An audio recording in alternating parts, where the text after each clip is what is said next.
acho que o Brasil deva alguma coisa por isso, a não ser a compreensão de que nós somos, repito, brasileiros, não por acidente geográfico, mas por vontade nossa, por vontade própria, por esforço próprio. Uma pessoa que tem talento, tem sorte e tem dedicação na sua vida. É sobre isso que a gente conversa com as pessoas aqui no Memorial, que unindo esses 3 fatores, tu tá condenado ao sucesso.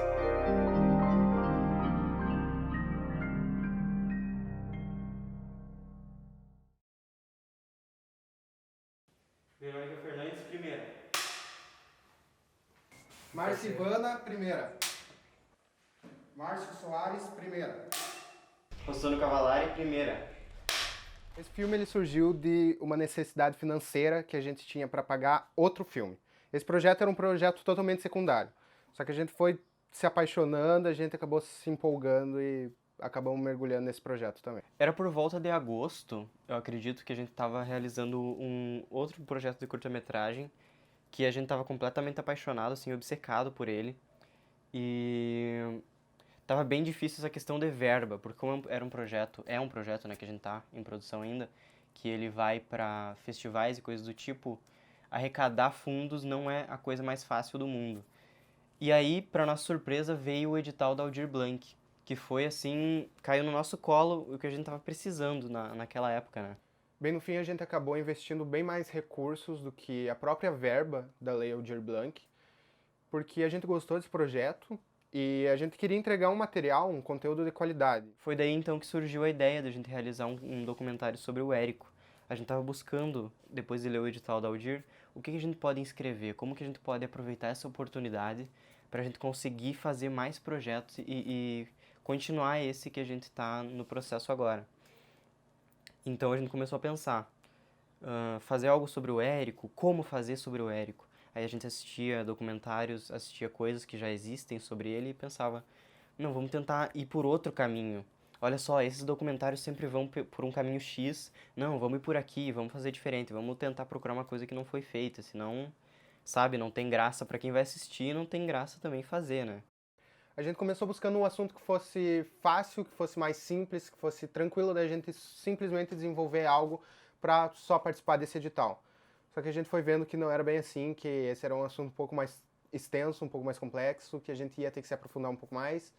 Então, desde então, a gente está buscando por pessoas que conhecem o Érico, que conheceram o Érico, que conhecem a obra dele, que estudam o Érico, a pessoa dele, e nós estamos tentando explorar esse lado muito mais humano, muito mais pessoa dele do que como autor, e tentar entender por que as obras dele fizeram tanto sucesso, qual que é a relação da pessoa dele com a nossa cidade.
Mesmo tendo parado no meio, a gente ainda conseguiu bastante material. A gente foi para Porto Alegre, gravou com várias pessoas lá, estudiosos, e pesquisadores do Érico.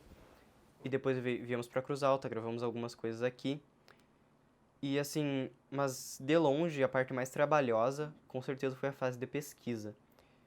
E fora isso, também tem muita coisa que a gente tem para gravar ainda, muitas pessoas que a gente quer entrevistar, que a gente vai ter que pegar só depois, quando a pandemia acabar, pra gente retomar esse filme com tudo. Enfim, a gente tinha parceiros de Porto Alegre que iam vir pra gente gravar, a gente tinha cenas em Porto Alegre que a gente vai ter que voltar depois da pandemia para gravar.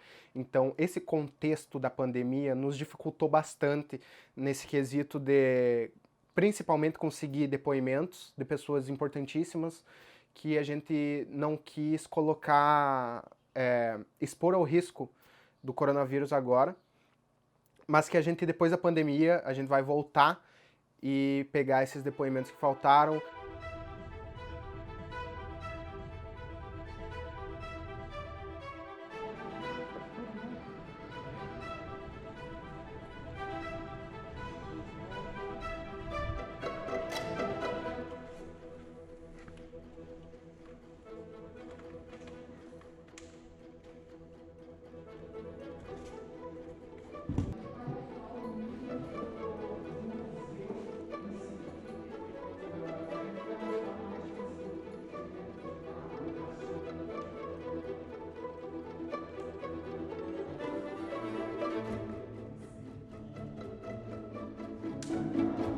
Pra mim era incrível ver, quando a gente tava conversando com o entrevistado, o brilho no olho da pessoa, a gente falando sobre o Érico e tudo que o Érico mudou na vida da pessoa.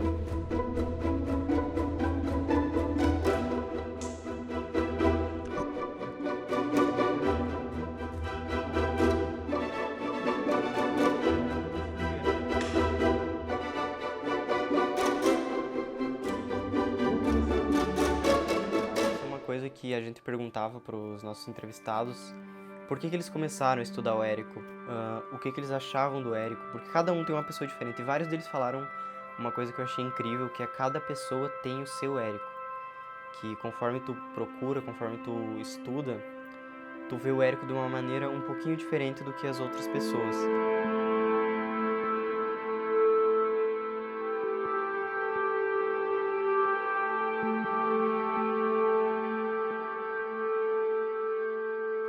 Eu acredito assim que cada pessoa se relaciona de uma maneira diferente com os livros e com as referências que o Érico deixou. Cada um tem um Érico para chamar de seu. Eu tenho o meu, a minha história a partir do Memorial Érico Veríssimo, o que eu construí de trabalho em cima dele. Eu não posso me chamar uma estudiosa e nem uma especialista da obra, porque não sou e essa não é a minha proposta, mas eu me considero uma guardiã dessa memória e eu espero que as pessoas se sintam confortáveis em ter o seu contato com ele aqui, em se aproximar dessas verdades, desses ditos, dessa visão de mundo que ele deixou registrado para que as pessoas pudessem conhecer e, através disso, conhecê-lo. Pode soar um pouco audacioso eu falar isso, mas eu tenho o Érico como se fosse uma pessoa da família, por causa da linguagem que ele utiliza, sabe? É muito próxima do que eu ouvia dos meus avós, do que eu ouço da minha mãe. As palavras que ele utiliza assim, são de um escritor gaúcho, né? Então, isso aproxima muito, assim, é muito familiar, assim. Parece que eu estou conversando... Quando eu estou lendo o Érico Veríssimo, parece que eu estou conversando com alguém da minha família, porque ele utiliza bastante... Claro, especificamente nas obras regionalistas, não só nas obras regionalistas, que ele utiliza bastante, né, a linguagem regional, mas na primeira fase dele também, no modernismo. Né, nas obras urbanas, a gente também pode encontrar essa linguagem regionalista, essa aproximação. Eu acho que o Érico é muitos, né? Acho que tem o Érico... o grande escritor, muito mais conhecido, o grande escritor do Tempo e o Vento. Leia-se O Continente, porque quando as pessoas falam no Tempo e o Vento, na verdade, as pessoas se referem ao continente, né? O grande escritor que ele é conhecido. Um grande intelectual, eu acho que ele era daquela geração de intelectuais que havia uma possibilidade assim de dominar, eu não digo tudo, mas quase tudo. Ele é de uma geração em que